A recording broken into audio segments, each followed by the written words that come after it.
Good morning, good afternoon, or good evening, everybody. Welcome back to my YouTube channel and to another layout design video.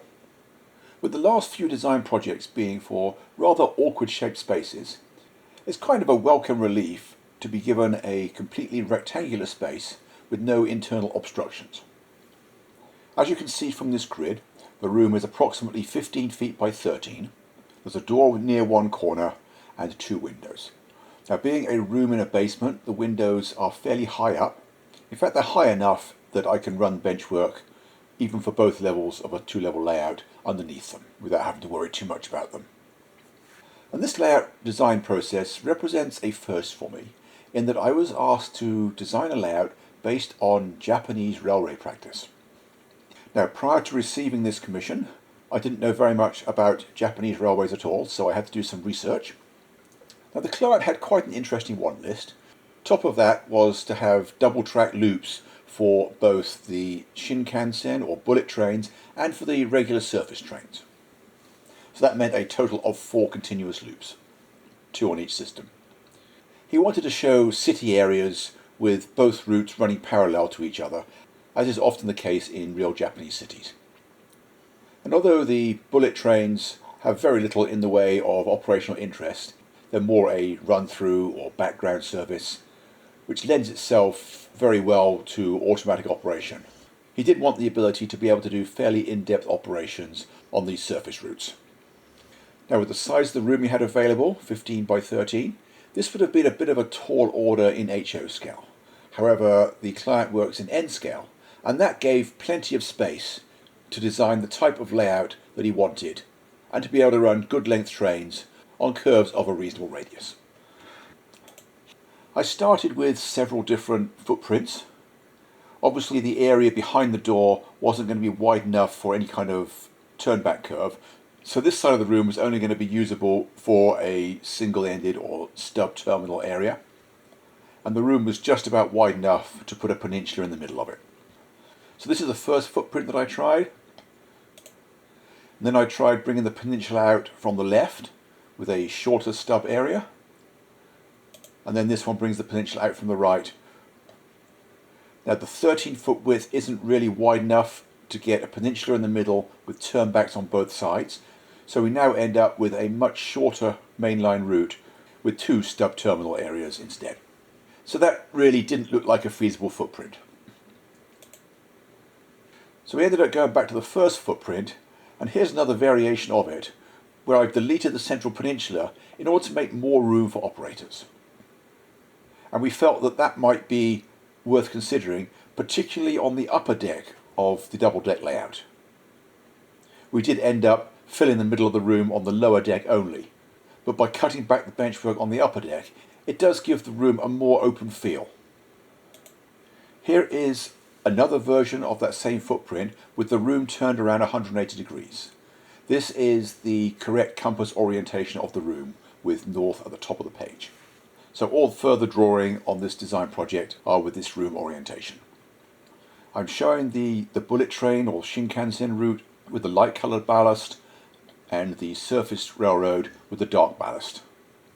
I wanted to get the bullet trains the widest possible curve radius, whereas we both felt it was perfectly feasible and maybe even desirable to run the surface trains around sharper curves.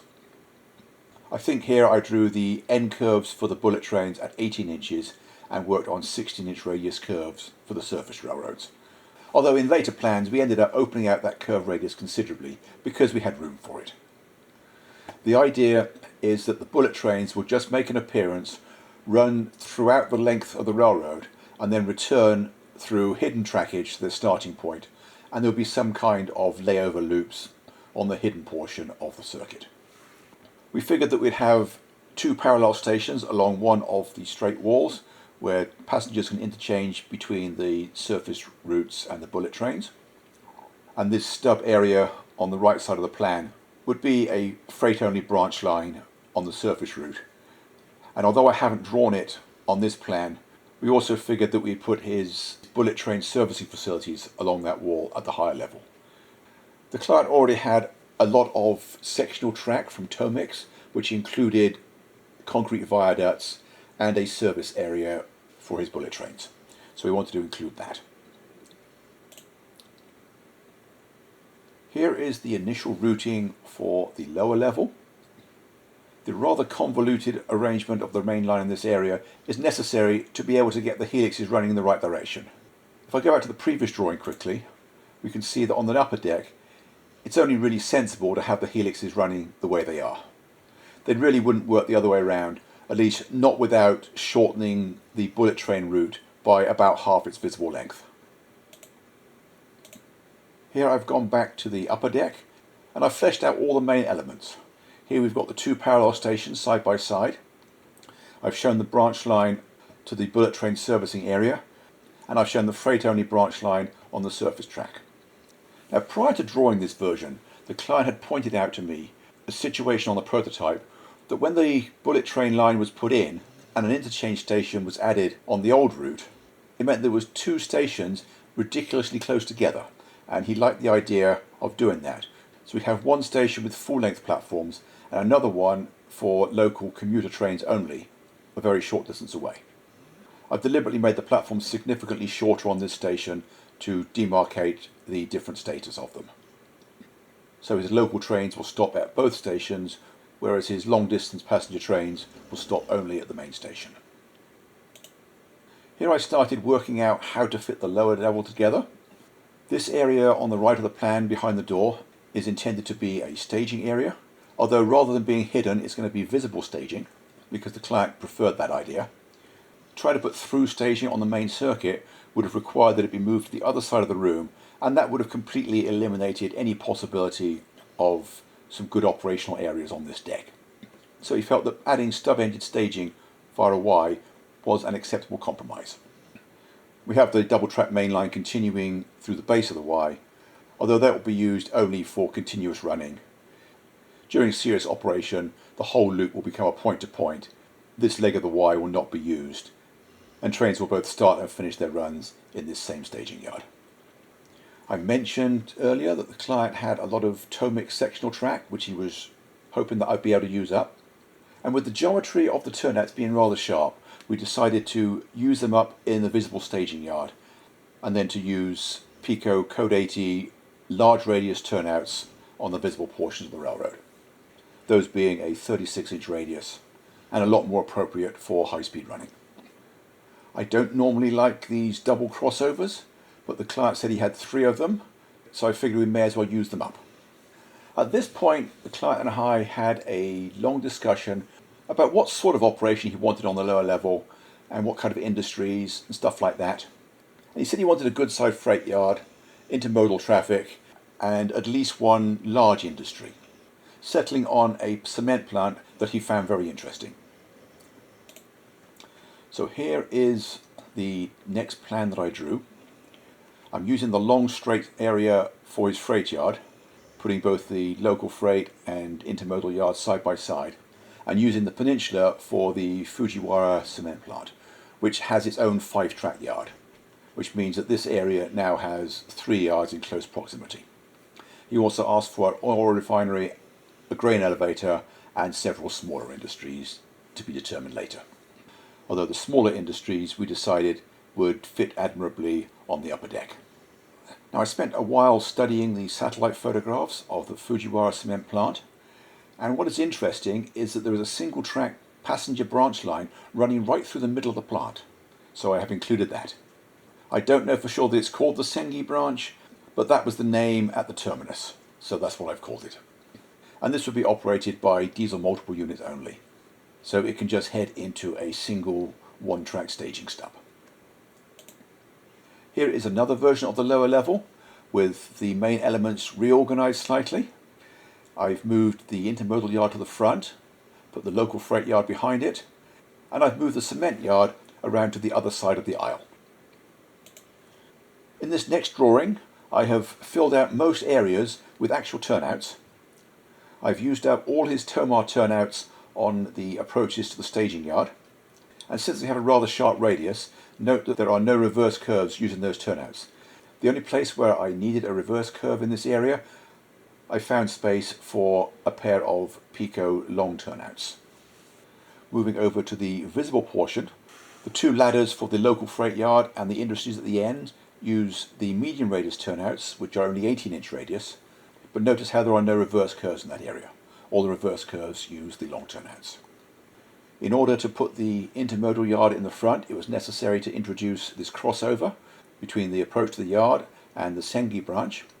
And at first I wasn't sure what I was going to use there, but the client did have a short toe mix crossing, and it turned out that I was able to get the geometry to work and use that up at that point. And also the larger toe mix curved turnouts fitted very well for this rather tight curved yard ladder in the cement plant yard. Now, looking at the satellite photographs in the area, I noticed that the Nagara River passed fairly close to this area, so I have included it on the plan with a bridge over it, because water features are very cool looking on model railroads. They always look great.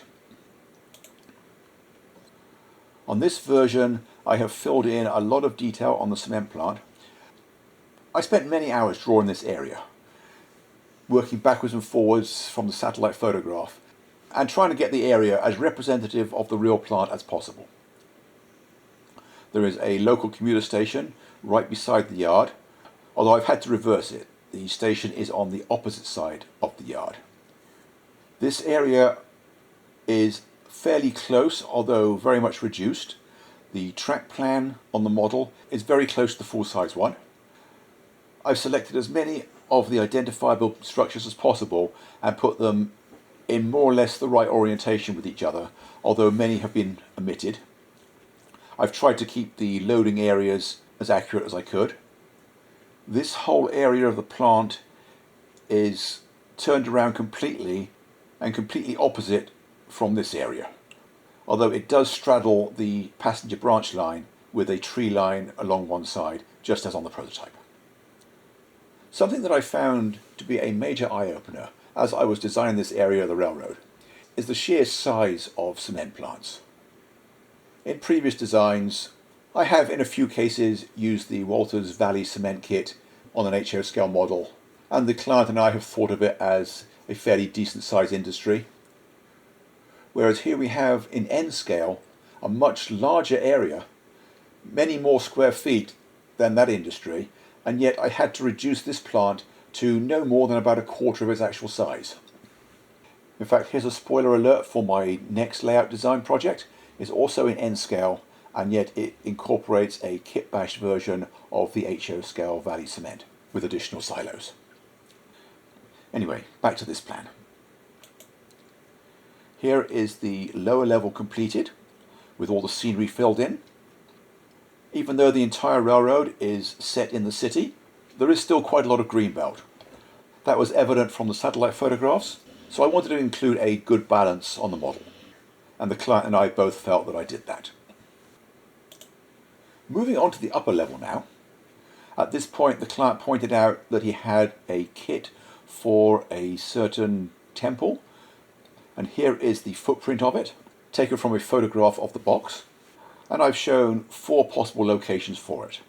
3 of them require that the rear wing be cut away. Only location A allows the entire temple to be included, and also it's the only place that allows it to be put into a reasonable copy of its actual location, which is on a small island in the middle of a lake. Well, I say the middle of a lake, there's very little water around it. The only requirement is that we bump out the fascia a little bit, as shown by this purple line. Here is the upper level with most of the track drawn in. I've skewed the twin station slightly for more interest. I've been able to get more industry in this area. 2 decent length team tracks with a nice wide driveway between them, and an aisle side industry cut open along the front to show the inside. We haven't yet decided what industries are going to go down here, and I haven't even started designing the freight branch yet. I've shown the layover loops for the bullet trains.